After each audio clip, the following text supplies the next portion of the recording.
Without passion, it will be hard to live a life of purpose, significance, and fulfillment, di ba? Kaya ano man yung mga ginagawa natin, kailangan may passion talaga tayo doon, di ba? Hindi yung ginagawa lang natin dahil napipilitan or dahil yun ang trabaho natin, di ba? Kailangan trabaho tapos gusto na rin natin with passion, kumbaga. Pag hindi man magustuhan ng ibang tao at the end of the day, gusto natin yung ginagawa natin, so tayo pa rin yung nagwawagi, di ba? So, we're not born to please people, di ba? Pero siyempre, kailangan natin maging magiging magkaroon ng purpose din, no? Ano bang meaning natin sa ibang tao? Tayo ba ay meron pa tayong maidodot na maganda, di ba? Anyway, yun lang, nakita lang naman natin, no? Tapos parang nakirelate lang din tayo sa nakita nating sayings, no? Or sa wikain dyan sa billboard ni LED billboard ni Gaisano City Grand Mall. Tapos ito palang NCCC, so sabi nila, may nagsabi doon, sinabi dyan, taas nga yung kamay, raise your right hand. Sino sa inyo dyan yung nagsabi na ang disenyo ni NCCC at saka disenyo ni NCCC Buhangin ay parehas lang? Siguro sa dito na parte pwede, pero ang kay ito kasing kay NCCC doon sa kanilang drawing, no, sa kanilang master plan o ano ba tawag sa sketch, ang kanilang design mas maganda yun kasi mayroon talaga siyang alfresco, di ba? Yun ang kumbaga yun ang nagsisit apart, no, na design niya sa ibang mga malls dito sa Davao. The moment na magbubukas na siya, full na siya, no, materialize na siya lahat, no, tapos yung mga disenyo. Okay, so NCCC maganda, pero sorry, dahil kay Gaisano Grand City Mall, parang nawawalan siya ng view. Parang ano ba to? Paano nangyari to, mga hagala? Pwede pa kay enlighten ang natin, ang aking utak ngayon kung paano nangyari to, na bakit pumayag siya na diyan siya sa likod ni City Gate. 'Di ba? O sino bang nauna? Feeling ko si NCCC ang nauna, no? Tapos bago si Gaisano Grand. Pero pwede rin si Gaisano Grand yung nauna. Ngayon, kung nauna si Gaisano Grand, bakit dito siya kumuha sa likod ni Gaisano Grand? So, tuloy, na siya na, hindi talaga siya matatanaw, makikita, di ba? Edi sana dito siya sa kabila, yan, dapat bidila yung mga lupa diyan. Sa bagay, dati naman kasi yan, ito lang naman kasi yung area, yung location na napaka-vacant. Bakanting area yan. I mean, hindi siya bakante kasi may mga diyan, may mga commercial building and spaces, no? Na lang naman, yung parang ground floor lang ng mga buildings, tapos may mga bodega, gano'n, para mga warehouse, tapos flat open field na siya.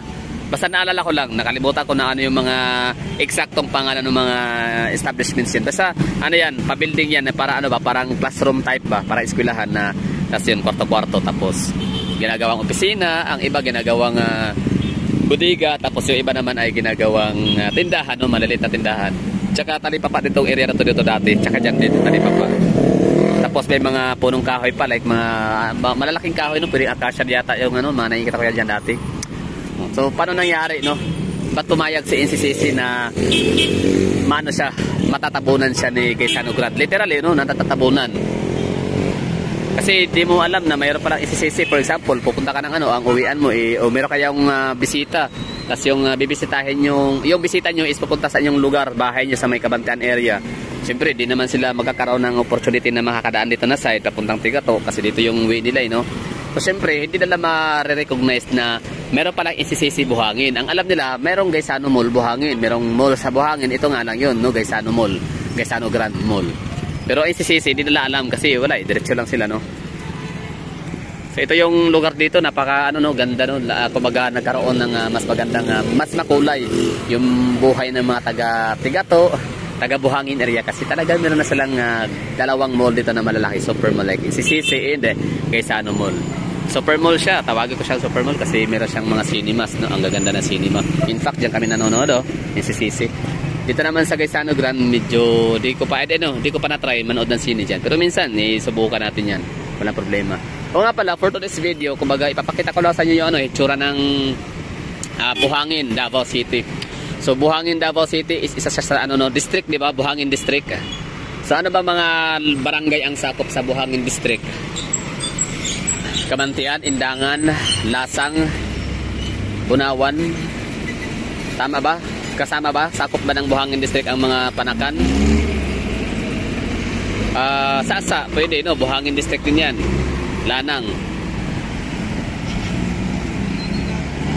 So ngayon mula rito, iikot tayo dito sa may Milan crossing, no? Milan or Buhangin crossing, CP Garcia. Buhangin Road corner, CP Garcia. Ang galing ng Milan, no? Talagang nakagawa talaga siya ng ano, matinding pangalan. Hanggang ngayon ginagamit talaga siya as landmark. I mean, hindi pala matatawag na landmark kasi wala na siya eh. Hindi na siya existing ang kanyang structure. Yung gusali, yung tindahan na yun, sabi, di ba? Si Milan ay ano siya, lumang grocery store noong araw. Ewan ko kung anong dekada, 90, 80, 70 na kahit pa nawala na siya sa lugar, hindi na siya existing. Ginagamit pa rin siya ng mga jeepney driver as ruta, landmark, no, signboard. Milan, Buhangin. So dito tayo, napapakita ko sa inyo ano, yung ganap. Time check tayo, alas 5:38 ng hapon. So magagabi na rin, no? Ito yung itsura ng lugar. So since linggo ngayon, hindi masyadong matraffic, hindi masyadong matao. So talagang lahat ng mga turning area dito nagagamit, no? May mula dito na umiikot talaga papuntang ano, diversion road. Merong galing dyan na talagang syempre didiretso doon, no? Pero walang mga sasakyan dyan na dito dadaan didiretso. Bawal yan, mahuhuli. Kasi meron namang underpass. Purpose niyan, underpass. Tapos meron din mga taga doon galing sa diversion road, CP Garcia, papunta din dito, iikot. Tapos ano ba? May mga galing naman doon na papunta rin dito, iikot. Yun. Tapos meron namang iba na dito galing, iikot talaga sila dito. No way. Tapos meron naman talaga na galing doon, iikot talaga doon sila pag ganun. Okay, tabok na, tabok. Orange Grove Hotel. So 1, 2, 3, 4 level lang sila. Siya, matatawa natin siyang ano, low rise building. Davao Jones Academy, hindi na siya daw nag-function kasi nalugi daw dahil sa pandemic. Paki-confirm kung sino may alam dyan. Yan lang, no? Nakikita natin yung mga tao. Although linggo ngayon, pero still, no, makikita pa rin natin na dagsa pa rin yung mga tao, no, na tumatawid. Marami pa din.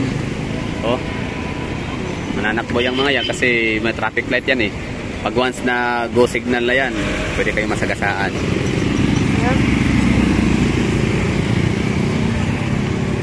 Diba? Oh, may mga tumatawid pa din kahit linggo. Siyempre galing sa simbahan. Ang iba naman ay pupunta ng mall, galing sa mall. Shout out pala sa ano, the Wallaces or the Wallis or the Wallace family, no? Tingnan natin kung ma-vlog natin yung ano, City Gate residences ngayon, yung mga condominium diyan sa likod ng ano, City Grand Mall. So hindi ko may papangako. Yun lang. Bali, tawid tayo.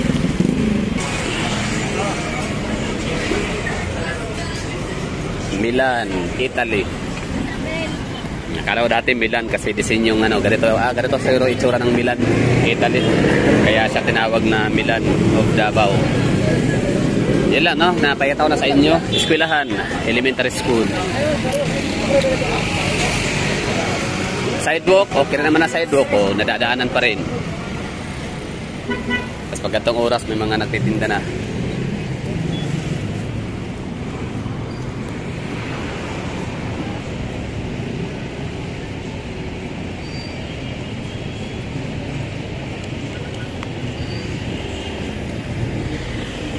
Kapunta nila ay hatag sila gano'n ba hatag punta kay sensilyo ragot ay analago na siya a little in everything kumbaga, di ba? Hindi naman siyempre may dumadaan dito mga 1,000 katao, lahat yun magbibigay ng papiso-piso. Meron ng 1,000, what if kung 5 pesos ibibigay, di ba? Sa 1,000 na dumadaan sa buong araw, meron silang malilikom na 5,000. Makakauwi na sila ng Cebu. Okay lang po yun kay nanay.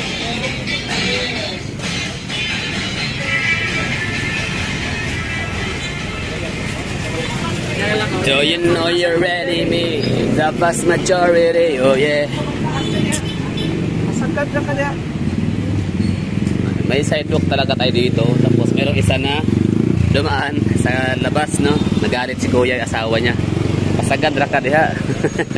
Kasi ang purpose talaga nitong barricade para wala nang dadaan sa gilid, di ba? Walang mahuhulog, walang matapilok sa shouldering.